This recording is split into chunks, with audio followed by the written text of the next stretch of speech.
বন্ধুরা, আজ ছিল রবিবার আর আমি আর জয় মিলে সকাল সকাল চলে গেছিলাম পায়রাডাঙ্গা বাজারে। তো বাজারে গিয়েই প্রথমে দেখো মাছের দোকানে গেলাম।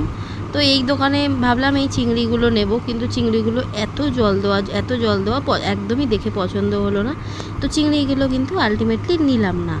তো এইগুলো না নিয়ে আমি আজকে একটু ইলিশ মাছ খুঁজছিলাম। তো এই অনেক ঘুরে ঘুরে দু একটা দোকানে ইলিশ মাছ পেলাম, যেগুলো আমার কিন্তু খুব একটা পছন্দ হয়নি। তারপর দেখো এই ট্যাংরা মাছগুলো, আমি ট্যাংরা মাছ খেতে খুব ভালোবাসি, তো সাইজগুলোও বড় ছিল। তো এখান থেকে বেছে বেছে আমি ওই 800 মতো ট্যাংরা মাছ নিয়েছিলাম, প্লাস সঙ্গে ছিল ইলিশ মাছ, কিন্তু ইলিশ মাছের ভিডিওটা করা হয়নি। তো দেখো ডাইরেক্ট ইলিশ মাছ মা রান্না করেছিল, ইলিশ মাছ ভাপা। সেই ইলিশ মাছ ভাপা রান্নাটার ফটোটাই তোমাদের সাথে কিন্তু ভিডিওটাই তোমাদের সাথে শেয়ার করছি। তো মা ইলিশ মাছ ভাপাটা কিন্তু দারুণ রান্না করেছিল। তো এই দেখো এটা হচ্ছে সেই লোভনীয় ইলিশ মাছ ভাপা, আর সঙ্গে যেহেতু কুট্টু ইলিশ মাছ খেতে পারবে না, তো ওর জন্য কিন্তু চিকেন রান্না করে দিয়েছিল মা। আমি অল্প করে 500 চিকেন এনেছিলাম ওর জন্য, মা ওকে একদম ঝাল ছাড়া, কারণ ও তো তেমন ঝাল খেতে পারে না।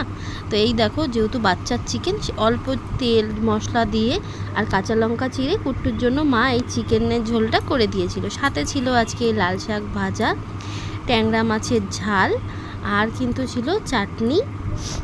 তো এই দিয়েই ছিল আজকের, এটাই ছিল মেনু।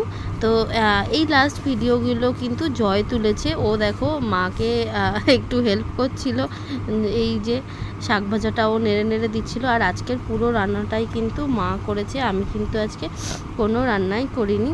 আলটিমেটলি অ্যাকচুয়ালি এখানে আসলে মায়ের হাতে রান্না খেতে কার না ভালো লাগে বলো। তো আমি মাকে জাস্ট একটু কেটে কুটে দিয়েছিলাম, হেল্প করেছি। আর জয় এখানে দেখো এসে লাস্টে ভিডিওগুলো শ্যুট করেছিল। তো তোমরা জানিও তোমাদের কেমন লাগলো আজকের এই ভিডিওটা।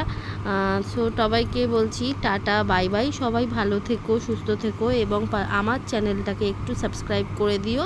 Tata bye.